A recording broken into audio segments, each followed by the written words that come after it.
Je lis du livre de Daniel, chapitre 2, au verset 47, ce qui suit.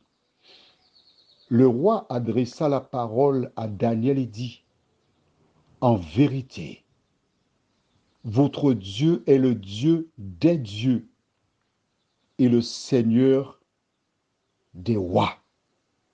Et il révèle les secrets puisque tu as pu découvrir ce secret. Prions. Lorsque Daniel se présenta, Seigneur, devant Nebuchadnezzar, des gens étaient sceptiques. Ce jeune homme, pour qui se prend-il? Mais le silence de Nebuchadnezzar les incita à écouter attentivement tout ce qu'il disait. Quand le roi se prosterna devant lui, c'était encore une preuve qu'il avait révélé le secret et donné l'explication. Seigneur, nous te remercions pour ta parole. Aide-nous à comprendre ce que nous lisons, que ton esprit nous éclaire, au nom de Jésus pour ta gloire éternelle. Amen. Rappelle-toi le début de l'histoire. Un jeune homme qui a été littéralement kidnappé de son pays, arraché de l'amour des siens. Il arrive sur une terre étrangère. Des maisons ont été brûlées, des femmes violées, des biens emportés. Et ce jeune homme qui arrive dans ce pays a de multiples raisons d'en vouloir à tout le monde et chercher à se venger. Mais parallèlement, il avait reçu une éducation. Il avait été formé. Il savait qu'il était un ambassadeur de l'Éternel des armées. Il savait qu'il était la lumière du monde, le sel de la terre. Et s'il se trouvait dans ce palais, c'était parce que Dieu l'avait permis. Beaucoup se seraient laissés au découragement. Beaucoup diraient, Seigneur, tu as permis que ces gens viennent détruire notre pays, m'emmener ici comme esclave. Tu nous as abandonnés. Eh bien, moi aussi, Seigneur, je t'abandonne. Tu n'es pas mon Seigneur. J'adopte leur Dieu. J'adopte leurs coutumes. Je vais faire comme eux. Parce que tu étais incapable. Il pouvait le faire.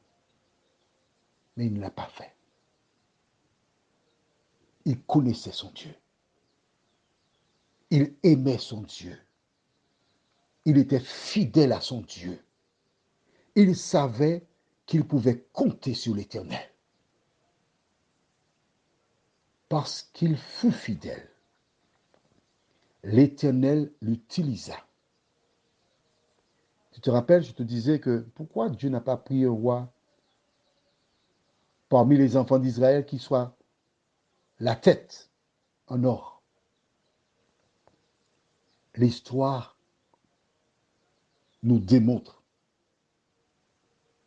que l'Éternel a permis qu'un roi de Babylone soit la tête, mais il le fut parce qu'à côté de lui, il y avait Daniel qui lui révéla le véritable Dieu. Car lorsque cet homme déclara au verset que nous avons lu, verset 47, en vérité, votre Dieu est le Dieu des dieux.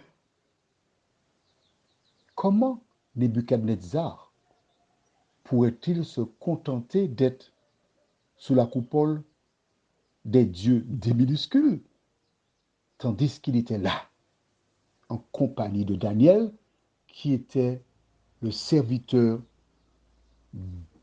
du Dieu des dieux. La Bible ne donne pas tous les détails. Mais suite à cette affaire, Nebuchadnezzar a reconnu l'Éternel des armées. La mission de chaque enfant de Dieu consiste à révéler Dieu à toutes celles et ceux qu'elle ou il rencontre. Daniel avait rempli sa part de contrat. Qu'en est-il de toi? Prions. Notre Seigneur et notre Dieu, combien nous te sommes reconnaissants pour l'exemple de Daniel. Grâce à sa fidélité, le roi Nebuchadnezzar reconnut que c'est toi qui es le véritable Dieu. Merci Seigneur. Aide chacun de nous à nous souvenir que dans nos foyers, dans nos quartiers, dans nos communautés, dans nos partis politiques, dans la ville, sur notre lieu de travail, nous sommes appelés à représenter l'Éternel des armées. Que ton Esprit, Seigneur, continue de nous former de telle sorte que nous soyons en mesure de remplir cette mission, nous t'en prions. Au nom de Jésus pour ta gloire éternelle. Amen. Je te souhaite une bonne nuit.